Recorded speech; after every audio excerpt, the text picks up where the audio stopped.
오늘도 말씀 주셨습니까? 말씀 김윤성입니다. 사람마다 그 인생의 즐거움을 삼는 대상이 다르죠. 그래서 각자의 취미가 다르고 기준이 다르고 가치관이 다릅니다. 자신이 의미를 부여하고 좋아하고 즐거워하는 것이 다르니까 그의 살아가는 모습도 당연히 그에 따라 달라지게 되어 있습니다. 무엇이 나의 기쁨인지를 알면 자신의 삶의 기준을 알게 되고 우선순위를 알게 되고 가치를 알게 됩니다. 여러분의 삶의 기쁨, 여러분의 삶의 즐거움은 무엇입니까? 우리가 기쁨으로 삼아야 될 것은 바로 주님과의 교제라는 것입니다. 하나님과의 만남이죠. 주님으로 인해서 기쁘고 주님과의 교제가 즐겁고 그리고 또 주님을 기쁘시게 하는 삶을 살아야 된다는 겁니다. 주님과의 그 연합을 기뻐하고 계십니까? 즐거워하고 계십니까? 성경에 등장하는 욥은 그런 삶을 살았습니다. 그런데 현실적으로 우리는 그렇지 못할 때가 많이 있습니다. 왜 그럴까요? 무엇이 주님과의 교제와 그 기쁨을 방해하는가? 오늘 두 가지로 정리하겠습니다. 첫 번째로 물질이 주님과의 교제를 방해합니다. 24절에서 25절 그리고 28절 말씀을 보겠습니다.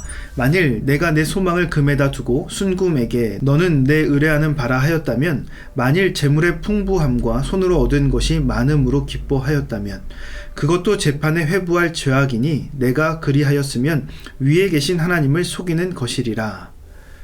욥은 많은 부를 누렸던 인물입니다. 그런데 욥은 그렇게 누렸던 부로 인해서 기쁨을 얻지 않았어요. 즐거워하지 않았습니다. 부를 의지하지 않았다는 거예요. 욥이 오늘 말하는 것은 그것으로 인해서 기뻐하고 그것으로 인해서 즐거워하는 것이 죄악이다, 하나님이 싫어하는 것이다 라고 말하는 거예요.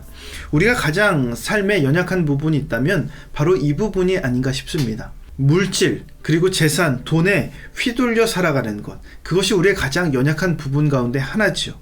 그런데 이 물질이나 재산이나 돈, 이런 것들이 그 자체가 악한 것이 아닙니다. 그것을 악하게 활용하고 우리가 그것을 제대로 선용하지 못하기 때문이죠. 그러기에 이것이 우리의 기쁨이 되어서는 안 됩니다.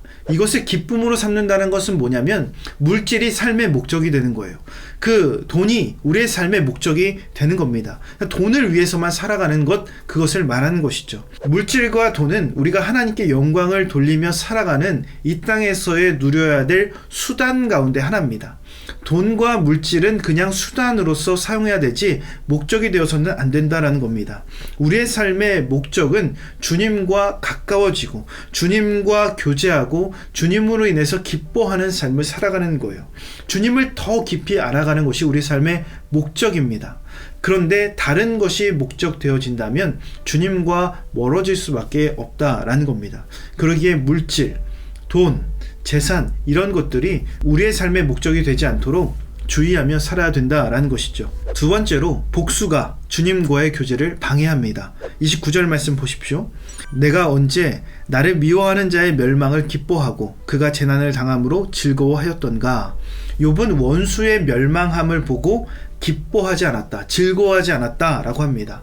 당한 것을 갚아주려는 마음, 원수를 향한 그 미움과 저주의 마음을 품는 것은 어쩌면 우리에게 당연한 것 가운데 하나입니다. 우리의 본능적인 것이죠. 어떤 사람들은 그 원수를 저주하면서 자신의 삶을 낭비합니다. 복수를 위해서 살아가는 사람들도 있습니다. 거창한 것이 아니더라도 자신에게 손해를 입힌 사람들이 똑같이 손해보길 바라는 마음이 우리의 진짜 속마음 가운데 하나입니다. 그러나 이런 마음은 주님의 속성과 주님의 마음과는 정반대의 이야기죠. 원수된 우리를 용서해 주신 분이 누굽니까? 바로 주님이세요. 그러기에 원수를 갚는 마음, 복수하는 마음을 품을수록 주님과의 거리는 멀어질 수밖에 없는 거예요. 주님과의 마음의 거리가 점점점 멀어지는 겁니다. 그러기에 욥은 원수의 그 망함, 그 복수와 원망과 원수를 갚는 것에 대해서 즐거워하지 않았다라고 고백하고 있습니다. 그러나 이것이 쉬운 일은 아닙니다. 그러기에 주님께 기도하고 원수를 사랑하고 원수를 위해서 용납하고 용서할 수 있는 그런 마음을 구해야 된다는 것입니다.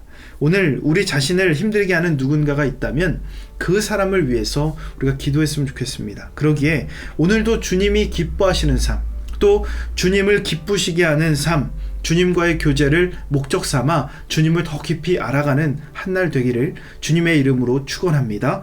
몇 가지 묵상 질문 드립니다. 여러분의 인생에 있어서 가장 큰 기쁨은 무엇입니까? 물질은 여러분의 인생에 있어서 목적입니까? 수단입니까? 여러분을 힘들게 하거나 아프게 한 사람들을 위해 짧게라도 기도해 보십시오. 오늘 이 묵상 질문을 곰곰이 생각하시면서 오늘도 실천할 수 있는 구체적인 계획을 세워보시기 바랍니다. 오늘 말씀의 내용이 도움이 되셨다면 좋아요와 구독 꼭 눌러주시고 이 말씀이 여러분의 삶이 되기를 예수님의 이름으로 축복합니다.